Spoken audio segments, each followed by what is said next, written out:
Some superbly from a November morning armchair quarterback. Extended and updated edition. Most of us know what a Monday morning armchair quarterback is. You know, the guy who, after the Super Bowl, suddenly knows exactly what every coach should have done. Well, I'm going to play a slightly different role here. The November morning of an election year after the Super Bowl, armchair quarterback. Wow, that rolls right off of the tongue. And just like the Monday morning quarterback is always right, my own post-Super Bowl, post-election analysis, when viewed later in the upcoming explained light, is also always right. LOL. There's an old saying, if you torture the data long enough, it will confess to anything. So, if some of what follows feels like a stretch, well, that's probably because it is. Still, I think it's at least intriguing, mildly entertaining, and maybe, in some strange way, a little illuminating. Having now completed my annual required mourning period for the loss of playoff hopes for my beloved Minnesota Vikings in this latest NFL season, I turn my attention back to an older rite I always seem to revisit. My eyes are clear now. I've wiped away the last proverbial tear. Though, truth be told, I think I shed my last real tear for my team, or for any sport, after that brutal 1998 loss to the soon-to-be-mentioned damned dirty birds, called the freaking Atlanta Falcons. See, I'm over it. So this is really an effort to keep the ongoing same theme and flavour as that earlier Super Bowl report that I continue to add to as more Super Bowls and political elections come and go. It's a tongue-in-cheek exploration of the curious coincidences between Super Bowl matchups and the American political climate surrounding them. Not prophecy, not conspiracy, just, well, super Bali. Not rigged, just resonant. Of something. Look, I don't believe the NFL scripts elections, but I do believe maybe nations can tell stories about themselves, and sometimes those stories leak out through symbols, names, games, mascots, and myth. Call it coincidence. Call it cosmic symbology. Call it pattern recognition. And yeah, if you're so inclined, you could dig deeper in Brian Tuohy's great book, The Fix Is In, or in claims made by former NBA referee Tim Donaghy, not to even mention the growing public sentiment that sports are, in fact, looking to seem quite fishy in that regard. Again, I'm not insisting anything is rigged, just pointing out that honestly the patterns are pretty curious, especially when looked at through a bigger picture, superbolic lens. Consider this. The last two presidential election year Super Bowls before that political paradigm-smashing 2016 election featured the New England Patriots battling the New York Giants. The Patriots, revolutionary spirit, founding father energy, constitutional idealism, outsider candidates, Ron Paul-type figures. The Giants, power, scale, dominance. A word deeply rooted in New York City itself. Finance, industry, institutional gravity, giants of industry. Status quo, establishment. In 2008, the Giants upset the unbeatable Patriots, and establishment candidates prevailed in November. In 2012, it happened again. Giants over Patriots. Establishment candidate over insurgent candidate. Coincidence? Maybe, but it's interesting. In 2000, the Rams knocked down the Titans, a word meaning beings of immense power and stature. That same election year gave us a dramatic, hanging Chad presidency that would later preside over what one might call the greatest and most tragic show on earth. And that football team that was called the greatest show on turf, until towering titans, 100-story buildings, were quite literally rammed down in September of 2001. Then consider this. In the January 2001 Super Bowl, before that tragedy, the Ravens, a bird long associated with death and ominous prophecy, thank you, Edgar Allan Poe, decisively and prophetically, maybe, defeated or flattened those New York Giants 34-7.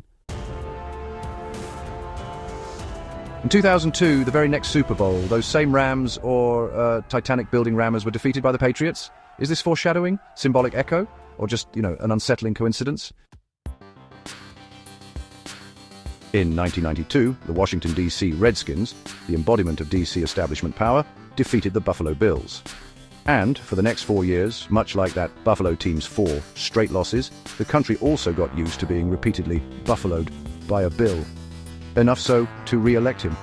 In 2004, the Patriots defeated the Panthers, perhaps laying narrative groundwork for a future revenge of the Panther. Then comes 2013.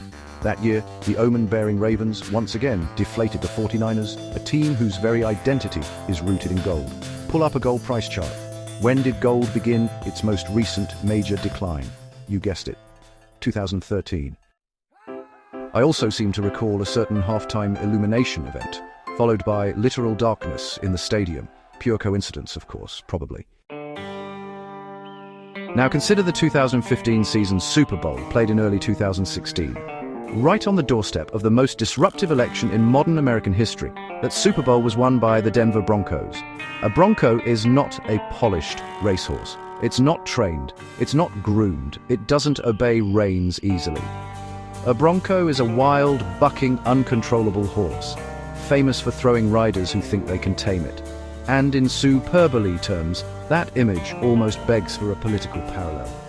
Because later that same year, American politics would be dominated by a figure many described in almost identical terms. Unpredictable, unmanageable, immune to conventional control, hated by handlers, impossible to ride without getting thrown, love him or hate him. Donald Trump entered the political arena like a bronco, not groomed by the party system, not broken by consultants, and not easily guided by the usual spurs of decorum, political correctness, or tradition. And what did that wild horse do? It threw off the riders. Career politicians, media managers, pollsters, party elites, all ended up flat on their backs, wondering how they lost control of something they thought they owned. In that light, the Broncos defeating the Panthers in Super Bowl 50 reads like a kind of accidental foreshadowing. The wild horse overcoming the sleek predator, raw force beating calculated stealth. Chaos trumping control, not because it was planned, but because symbols sometimes arrive before we know what they're describing. Coincidence? Almost certainly. But for a November morning armchair quarterback, it's awfully hard to ignore that in the very year America elected its most politically untamable figure in generations, the Super Bowl champion was quite literally the Broncos. Sometimes the wild horse doesn't get broken. Sometimes it wins. Which brings us to another Super Bowl of significance in my proposed light. Patriots versus Eagles. This was back in February of 2018. I'll admit, I've grown fond of the Patriots over the years, largely because of what they symbolize in these writings. That affection hadn't been deflated at all by Brady's and Belichick's open support for Mr. Trump.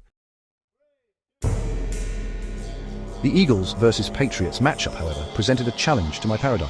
I had fully expected the Vikings to face the Patriots, and, honestly, I was prepared to explore newly reported archaeological claims suggesting some historical Vikings may have been Muslim rather than Christian.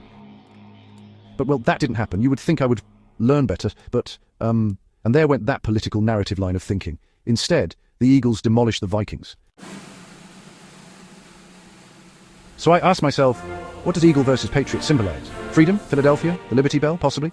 But then I remembered something else.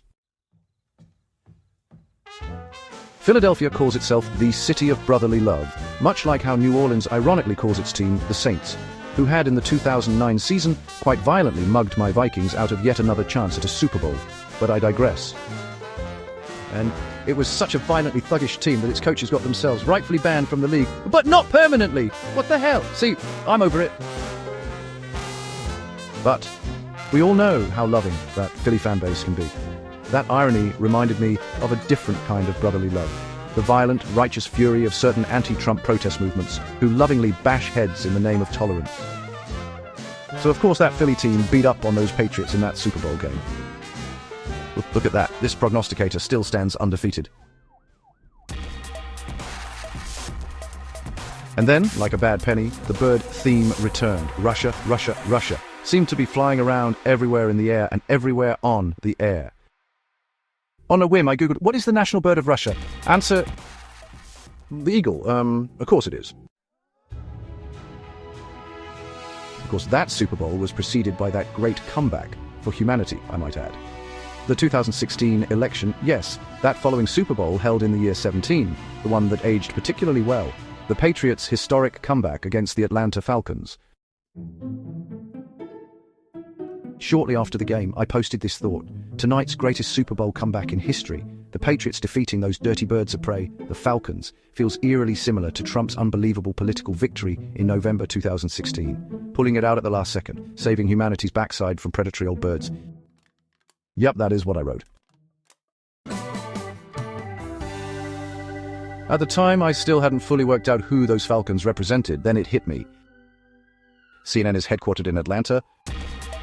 And over the years, the Trump Patriot movement, but really all of humanity has spent nearly every day for years now battling those same Atlanta-based fake news dirty birds. Armchair quarterback's all-time record. Still undefeated. And of course, we should never forget the imposter, patriot, and the Buccaneers heist of the big game in 2021. You know, that time when a former patriot put on a pirate's hat and pulled off the ultimate identity heist. In 2021, Tom Brady, the very emblem of the New England Patriots dynasty, became a Buccaneer and led Tampa Bay to a Super Bowl victory. Through our Super Bowl-lit lens, that's not just a sports story. That's a hugely relevant parable about imposters, to someone like a patriot who once stood for the established order, turning himself into a buccaneer, someone who steals what is not rightfully his. It's as if the trusted guard slipped into a privateer's disguise and helped the thieves run off with the treasure, or maybe even symbolically, or maybe even not symbolically, steal an election. In a football imitating politics twist, even a patriot can become a buccaneer when the script demands it. And so, the imposter patriot leads the pirates to steal the show, or an election, can we say January 6th, turning the tables and writing a new story that no one, not even those chiefs of Kansas City, could predict or fend off. More on them forthcoming. The Chiefs' two victories in an upside-down political world, where the Chiefs' Super Bowls represent what Trump famously called the pause. After the strange detour of the Buccaneer year, when a former patriot donned a pirate's flag and ran off with the election, the Lombardi Trophy, we started to flip into something even more peculiar. An upside-down, head-over-heels reality. In that upside-down world, at least as understood by certain corners of the American psyche, nothing was quite what it appeared to be, and still aren't. And we weren't going to just take it on the chin, not even on that obvious bald chin. But in that upside-down reality, authority was questioned, titles were disputed, and some even claimed that the man sitting behind the resolute desk wasn't really the commander-in-chief at all, but merely an actor playing the role, while unseen hands or whisperers whispered into his his detached earlobes. They were the ones who pulled the levers of power. And wouldn't you know it, right in the middle of that cultural inversion of reality, the Chiefs began to win. Twice. First came the victory over the Eagles, the bird long associated with liberty, independence, and soaring freedom. In Super-Bolic terms, it was the chiefs of the established order asserting dominance over the symbol of liberty itself. The established order still ruled the airspace. And, unfortunately, that space between our collective ears, and the chiefs of compliance stood firm beneath it, in an inverted reality. Then came the second act, the Chiefs versus the 49ers, a team whose very name is rooted in the idea of gold, of mining, of wealth from God's real money, of a long-standing populist dream that real, non-deflating value of money could one day break the spell of centralized banking. Gold shall destroy the Fed, as the saying goes. But in this upside-down world, the dreamers didn't prevail. The chiefs, the enforcers of the establishment order, the Federal Reserve money system that gives the powers that be all of their power, appeared to beat the gold lovers, the gold that shall destroy the Fed. Remember, this all happened in their inverted reality, because in an inverted reality, perception becomes power, and declaring victory can matter more than earning it. And so, for a moment, the story being told was this: the chiefs still rule, the collectors still collect, the dream of liberty and sound money is postponed. Again. Coincidence? Almost certainly. But for those watching from the Super-Bolic armchair, especially those of us who are convinced the world itself had been turned upside down politically, it feels like those Super Bowls became a kind of mythic reenactment, where the symbols lined up just enough to keep that kind of story alive. And that is what Super-Bolic is about. Which brings us to the latest. The 2025 Super Bowl, and honestly, this one for reasons already elaborated upon, deserves special attention.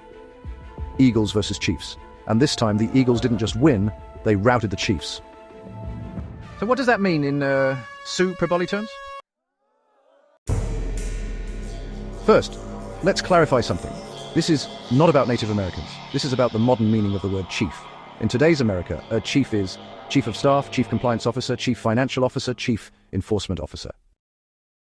A chief is the one who makes sure the rules are followed, the one who ensures payment, the one who enforces obligation.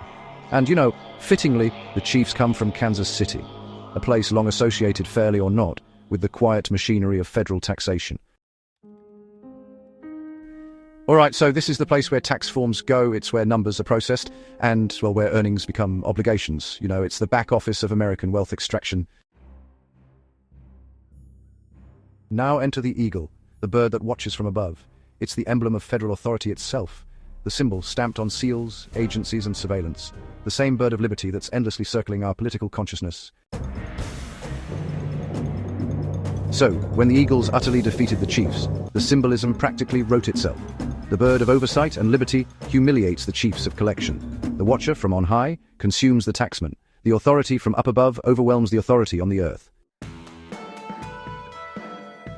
And layered over all of this is a political undercurrent that has grown louder in recent years, the not-so-subtle hinting by the latest president that income tax itself may be illegitimate, unnecessary, or on the chopping block. In terms of sue per bully, it almost feels like a message, either that liberation from wealth extraction is being staged for all to see, or we are witnessing a message that control and liberty is consolidating so fully, possibly in another illumination of truth direction that those chiefs and their hidden-away bosses can no longer find for themselves a place to hide.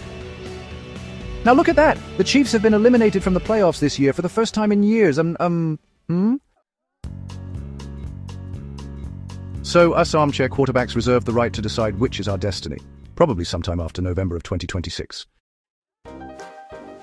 But right here, I'll make an armchair quarterback prognostication about our future, in my painted superbolic light, in the midst of this ongoing political battle.